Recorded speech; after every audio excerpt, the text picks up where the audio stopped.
I'm Mary Gay George, and I'm pleased to welcome you to Level 4 in Artistry at the Piano, because this level gives the student the power to be involved in music in meaningful ways for their whole lives. I'm not saying they're going to be professional musicians.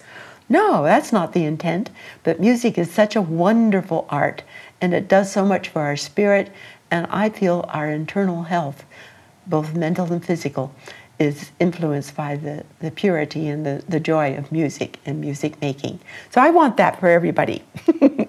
That's a bit ambitious perhaps, but then that's my characteristic. And so what I want to do is, because there is a great deal going on in Level 4, I thought I would just take the table of contents and go through that and just tell you what is here. Now remember, these are students that know a great deal about music.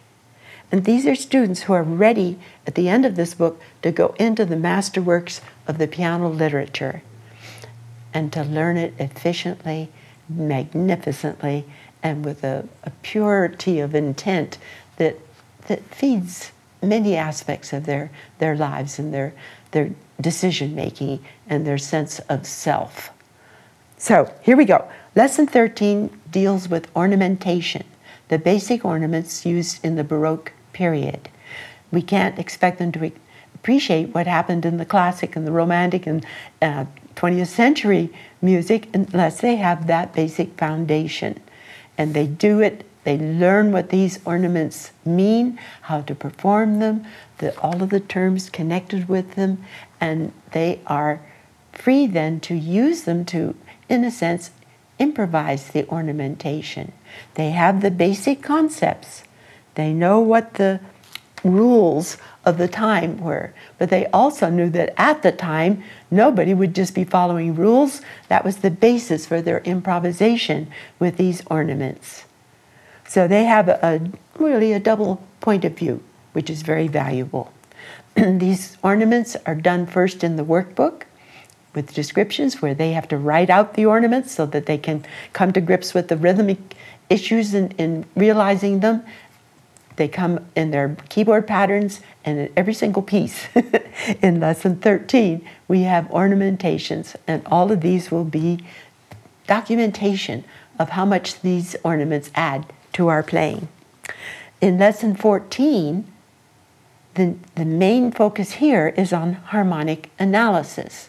Now remember that in Lesson 4, we began the study of triads, and we went through the whole gamut of major, minor, diminished, and augmented triads at that point, and they became thoroughly capable of playing any old chord you wanted to hear in any order. And that's very important, because when we give them stylized cadences, for instance, to learn to play, they stop thinking about what chords they're playing, and they just follow the pattern of the cadence. And not much music will go just bum, bum, bum, bum, bum. Those chords will be there, but they won't go in that way. So this is a more thorough approach to harmony. We have pieces for them to finish, to complete, so that they have to understand the harmonic implications that were used in the first half of the piece, and they have to finish that. That's true with ornamentation too. We give them pieces that have the first half ornamented, and then the second half is no ornaments, and they must provide that, you see. All the rhythm drills in Level 4 are designed with many, many purposes in mind. Having a triplet followed by a quadruplet, all of these changes that occur in music of any style, they must be ready for them. And this book does that to a T. The keyboard patterns, of course, are covering all kinds of arpeggios and extensions and contractions and ornaments. They all have ornaments in them. And so do the preparation pieces, and so does the ear training that comes with every lesson. In Lesson 15, we undertake the investigation of modulation. Modulation is such a, well, it's important in so many ways. Let's take a student who is memorizing a piece to perform in an evaluation of some sort. and it modulates a lot. If they don't know the process by which it modulates from the original tonality into the new tonality, it makes it harder for them to remember it. But when they know that process, it's a natural thought process. They don't have to, now this is where I start using F sharp and this is where I stop using F sharp. They know what's behind modulation and how to make it work and how to remember it. Teachers expect a great deal of their students without realizing it. We want them to always perform by memory. And we have Clara Schumann to thank for that, because she was the first one that started that tradition. And I think it's a wonderful tradition in many respects, but there are times when I wish we had other choices. But she was the one that did that, and we must prepare them for that. And that, in the workbooks, we always have analysis as a preparation, I forget what we call it, but analysis, a tool for memorization. So we have always pieces that they are analyzing and then playing by memory without ever having looked at the music at the piano. The memorization is done away from the piano, and then they go and they play the whole thing by memory with expression and authority. We train them throughout the course how to do this. That's a great gift. Not just for music, but for everything in life. All right, so in lesson 15, we have modulations, and we have prepared and unprepared modulations. We have well-established and transient modulations. We have transposing a passage that modulates into all keys. Glorious experience. And preparation pieces. All of the pieces, of course, have been using modulation. We can't have a piece that stays at the key all the time and have any kind of harmonic action in it, you see. So that's, but now they know exactly what they're doing. And in lesson 16, we study sectional form. Well, you know, well, I guess you do, that we start doing letter plans in the introduction to music. We're studying form there in preparation for sectional forms. And they know much of this. They may not know yet the terminology that's normally used, and that is what is clarified in lesson 16.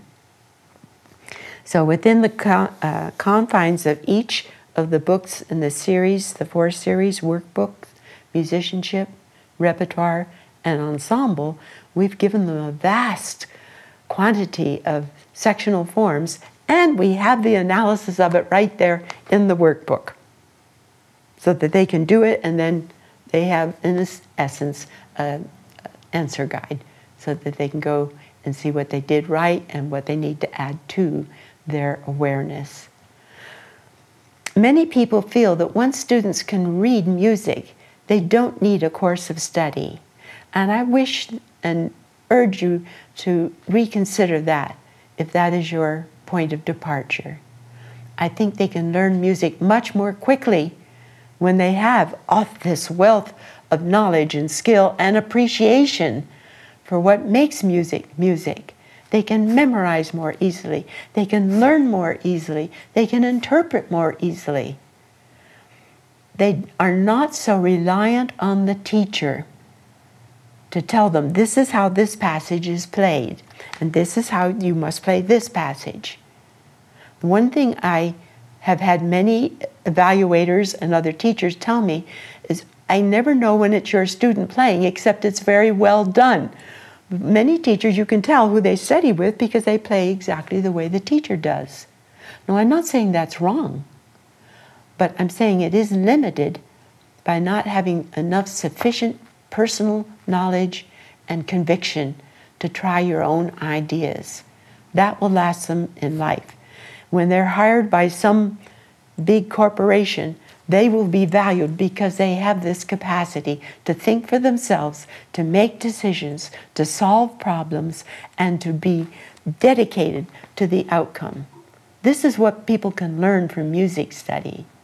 And of course you can learn that from a series of repertoire pieces. But why not have it organized for them? Why not have specific goals to meet with pieces that are fairly, what can I say? they're not restrictive, but they are focused. They're focus pieces. This is what you learn with this piece. This is what you learn with that piece. You don't have to learn a whole concerto to learn the things you need to know to play a concerto. You get my drift? So I just received an email from one of my customers in Spain, and he is enchanted with artistry at the piano. But he has a problem because everybody, he says, in Spain does not use a course of study. They just teach repertoire. And he says he thinks that's a great mistake. Well, I admire what this young man, I guess he's young, has discovered, that it is better to have a thorough plan of study and use that as a backdrop to everything else the student will do, not only in music, but in every aspect of their lives.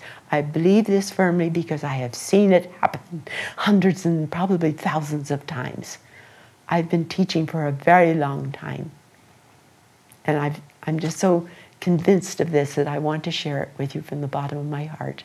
And I thank you from the bottom of my heart for listening to all of this very much. Go and enjoy artistry at the piano. Thank you.